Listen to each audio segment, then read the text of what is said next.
Today, we dive into the cookbooks. I've been thinking about this video for a long time because I want you to not be led astray by all the new cookbooks out there. The thing is, I know that most of the recipes you need are probably already on the internet now. There's 4 billion plus recipes. I'm an adamant believer that most of us don't need more recipes, but a good cookbook goes a long way to having a reference point when you're in that meal planning or dinner time stump. And you're like, what the heck am I going to make tonight? And what am I going to feed my family that I feel good about? And what is going to be fast and easy? These are my go-to cookbooks for those questions.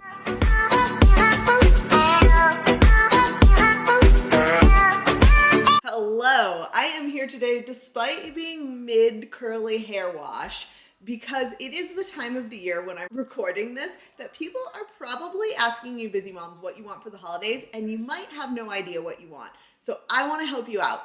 Also, you might be watching this if you have a busy mom in your life who loves food but wants to feed her family healthy, and you're wondering what would be a great cookbook to get her. And if it's not holiday season when you're watching this, welcome. Nevertheless, I'm going to share with you my 6+1 favorite cookbooks for busy folks who like delicious, healthy food. But first, just one quick tidbit about me. My name's Amy. I'm a natural food chef and a busy mom just like you. I have 2 little boys and not as much time to cook as I would like, but I love delicious, healthy food. So every week I'm showing up here helping you feed your family healthy food more often with tips around feeding kids, healthy choices, and fast recipes. So without further ado, let's dive in.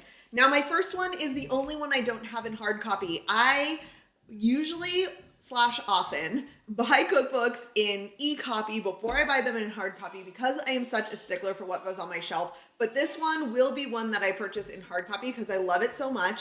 It's called The Defined Dish by Alex Snodgrass. She has some amazing recipes online, but I'm telling you, the Defined Dish cookbook, you need it on your shelf if you lean kind of healthy, whole food, paleo-ish. And my favorite thing about it is that while not every recipe is super fast, there are a lot of super fast ones, and there is a whole section on kid food. She actually has this amazing recipe that I've made for paleo style Chick-fil-A nuggets that my kids absolutely loved, but the ingredients are so clean, so straightforward, and it's super easy to make. You're gonna wanna get The Defined Dish by Alex Snodgrass if bold flavors, healthy food, and feeding your kids delicious balanced meals is one of your goals. The next book on my list is one I almost left off, truth be told. Alice Waters' The Art of Simple Food. I love this cookbook, but I was thinking about leaving it off because it's not necessarily the most beginner-friendly cookbook. So if you're buying for a beginner, this might not be the book for you, but if you're buying for someone who just needs some inspiration every once in a while or wants like really straightforward, solid, can't-miss recipes, then The Art of Simple Food is for you. It's written in kind of an interesting way in that the recipes aren't what you usually see. They're actually written in bold amidst the instructions, and that can throw some people off. But for example, I just opened to the fresh pasta page, and all you need is 2 cups flour, 2 cups eggs, 2 egg yolks. All of it is encompassed on this page, and I promise these recipes are cannot miss. I mean, Alice Waters, come on. And while there are some longer and more complex recipes in here, there are also some very simple, straightforward recipes for some basic staples like pesto and roasted vegetables and things that you will come back to over and over again. This cookbook, I actually almost returned. I bought it at Costco, hence this label up here. It's A New Way to Dinner by Food 52, and I was buying it for research thinking, this probably isn't gonna stay on my shelf. But I kept it because this book is ingenious if you want to do a whole bulk of cooking ahead, or if you just want recipes that are easily cook-aheadable, which I know is not a word, but it's gonna be one here today. The cool thing about this is it's divided by season and then divided into several weeks for each season. In here, you have a recipe list and menu for each week. Then you have a shopping list, and then you have the game plan, which tells you what you're going to be making ahead of time so that dinner can come together really quickly. This would be great for the working mom or any working parent who wants to get a head start, but also wants to eat really, really delicious food. This book from Food 52 is by Amanda Hesser and Meryl Stubbs. They are amazing cooks. And honestly, I mean, chicken tenders are obviously my thing, but there's a chicken tender recipe in here that I've had personal chef clients and friends request over and over again. So you're gonna wanna get this cookbook even just for that, but also for lots of other simple, healthy, fast hacks. The next one is Amy Chaplin's Whole Food Cooking Every Day. Amy Chaplin is an amazing vegetarian whole food cookbook writer. She actually has another book called At Home in the Whole Foods Kitchen, which is a personal favorite of mine. But I love whole food cooking every day, and I would recommend it for busy parents over the other one because those recipes are a little bit more complex.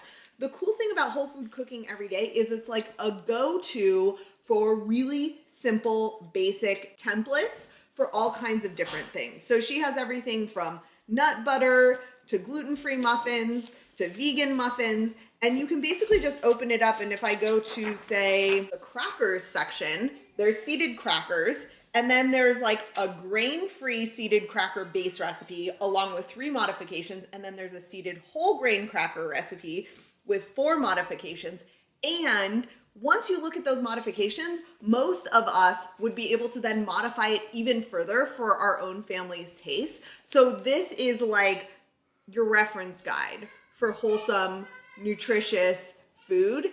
Probably the most utilized cookbook on my shelf is How to Cook Everything by Mark Bittman. I don't know how much you can tell, but this is very well loved. It's like bookmarked and tattered and has food all over it. Your copy won't look like this. What I love about How to Cook Everything is that it's basically an encyclopedia. So rarely do I go here and say like, what am I gonna make for dinner tonight? But what I will often do is be like, I have some broccoli that I need to utilize. So I'll go to the back and I'll look up broccoli, and then I'll head to the broccoli section and I'll get like 5 or 6 or sometimes 10 different ways to cook broccoli that are can't miss. Mark Bittman has an amazing way of boiling things down to their least common denominator and making things as simple as possible. If you are buying for, say, like a begrudging cook or someone who doesn't feel super comfortable in the kitchen, How to Cook Everything would be an amazing cookbook for them. All right, and the last of the official 6 cookbooks on my must-have cookbook list is Odelenki Simple. I love everything Odelenki. He is fantastic. But if you've ever cooked from another Odelenki cookbook like Plenty or Jerusalem, you will know that the recipes are anything but simple. They're like 30 ingredients long and take multiple days, and they're really best suited for people who really want to lean into the process of cooking. As much as that's been me in the past, it is not now with 2 little kids, and Odelenki Simple is a great answer to that. Now, you won't always have everything that you need on hand, but I find this to be like a cookbook with amazing inspiration. So I looked at the tofu and French green beans with trymaise sauce. I actually don't know how to say that word, but it's a piquant sauce from Libya. And I was like, oh, I don't have tofu, but I do have some leftover turkey, and I do have green beans, and I do have all the things for the sauce. So that's actually what we're gonna have for dinner tonight. Just as a side note, if you're buying this for a parent, this sauce probably won't go on all the food because my kids might not eat it, but even the idea of the turkey and the green beans will be plenty adventurous for them, and then we'll get something really delicious as parents out of this book. And then the final cookbook on my list, this is like a bonus one. So I only called it my 6 core ones because this is not so much a recipe book as a guide for adventurous cooks who need a little bit of inspiration. So if How to Cook Everything is for the more beginner, the Flavor Bible would be for the frazzled parent who loves to cook but needs a little bit of guidance because they're feeling kind of stumped. The cool thing about the Flavor Bible is it's one of the things that I use when I have food on hand and I don't know what to do with it. But it's worth noting that it doesn't contain any recipes. So this is how it works. If I were to say, have green beans, which I do, then I could open up to beans, green, as it turns out. And in here, it would tell me techniques like boil, grill, saute, steam, stir fry. And then I can look down the list and see what goes best with green beans. So say I wanted to saute my green beans based on this recommendation. Well, then what flavors could I put with green beans? Almonds, anchovies, bacon, basil. I won't read you all of them. Lots of things, garlic, lemon. So if I'm feeling stumped, I could go here and I'd say like, oh, I'm gonna stir fry some green beans with garlic, and then I'm gonna put some lemon and almonds on top. And you know what? That would be a delicious dish. So I'd love to know in the comments, which book of these do you have or are you going to be asking for on your holiday list? And if you're looking for other gift ideas, I have this awesome video on the only 3 knives you need in your kitchen and how to pick them that I think you might be interested in.